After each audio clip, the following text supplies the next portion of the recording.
পেঁপে। এই পাকা পেঁপে আমাদের শরীরে কী কী উপকার করে থাকে তা নিয়ে আজকের ভিডিও। আসুন জেনে নিই পেঁপে আমরা কেন খাবো এবং পেঁপে আমাদের কিভাবে খেতে হবে বা পেঁপে খেলে আমাদের শরীরে কী কী উপকার হতে পারে তা নিয়ে খুব সহজভাবে বুঝিয়ে বলবো। আমি আমার হাতে নিয়েছি এক টুকরো পাকা পেঁপে।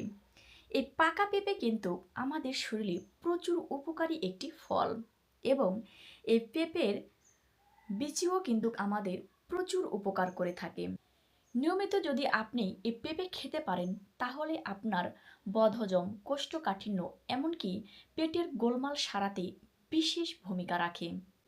এছাড়াও এই পেঁপের মধ্যে থাকা অ্যান্টিঅক্সিডেন্ট হৃদরোগ এবং ক্যান্সারের ঝুঁকি কমায়। পেঁপে পুষ্টি সমৃদ্ধ একটি ফল।